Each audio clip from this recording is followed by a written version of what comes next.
Viewers সবাই কেমন আছেন? আশা করি সবাই ভালো আছেন। তো ভিউয়ার্স আমরা মোটামুটি অনেকেই ফেসবুক কিংবা মেসেঞ্জার ব্যবহার করে থাকি। তো ফেসবুকে আমাদের ফ্রেন্ড লিস্টের মধ্যে থেকে যদি কেউ আমাদেরকে এসএমএস করে, সেই এসএমএস অল্প সময়ে দেখার জন্য কিংবা রিপ্লাই দেওয়ার জন্য আমরা মেসেঞ্জার ব্যবহার করে থাকি। মূলত আমাদের ফেসবুকের ফ্রেন্ড লিস্টের মধ্যে থেকে যারা আমাদেরকে এসএমএস করে, সেই এসএমএসগুলো আমরা ফেসবুকে দেখতে পাই কিংবা মেসেঞ্জারের হোম পেজে দেখতে পাই। কিংবা সেখান থেকে আমরা রিপ্লাই দেই।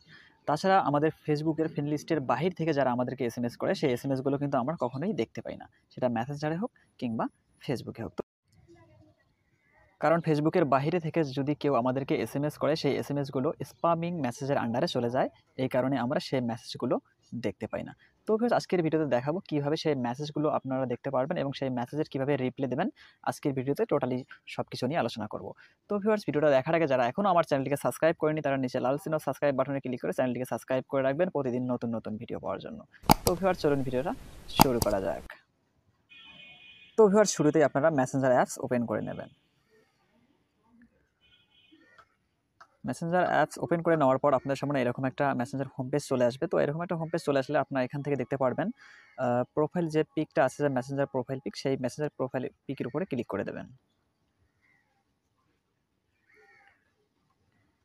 তো প্রোফাইল পিকের উপরে ক্লিক করে দেওয়ার পর আপনার সামনে এরকম একটা ইন্টারফেস চলে আসবে। তো এরকম একটা ইন্টারফেস চলে আসলে এখান থেকে আপনারা দেখতে পারবেন মেসেজ রিকোয়েস্ট বলে একটা অপশন আছে।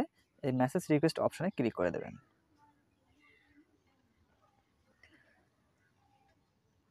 মেসেজ রিকোয়েস্ট অপশনে ক্লিক করে দেওয়ার পর এখান থেকে আপনারা দেখতে পারবেন লেখা আছে ইউ মে নো, আর এখানে ডান পাশে লেখা আছে স্পাম বলে একটা অপশন আছে। আপনারা এই স্পাম অপশনে ক্লিক করে দেবেন। স্পাম অপশনে ক্লিক করার পর এখানে দেখতে পাচ্ছেন অনেকেই আমাকে কিন্তু এসএমএস করছে, অর্থাৎ এদেরকে আমি কখনোই দেখিনি, আর অর্থাৎ এরা আমার ফেসবুক ফ্রেন্ড লিস্টের মধ্যে কেউ না। সো আপনারাও একই নিয়মে একই প্রসেসে এরকম করে মেসেঞ্জার কিংবা ফেসবুকে যদি আপনার ফ্রেন্ড লিস্টের বাইরে থেকে কেউ এসএমএস করে, এভাবে কিন্তু দেখতে পারবেন। তো ভিউয়ার্স ভিডিওটা ভালো লাগলে লাইক করবেন, আর চ্যানেলে নতুন হয়ে থাকলে সাবস্ক্রাইব করবেন। ধন্যবাদ।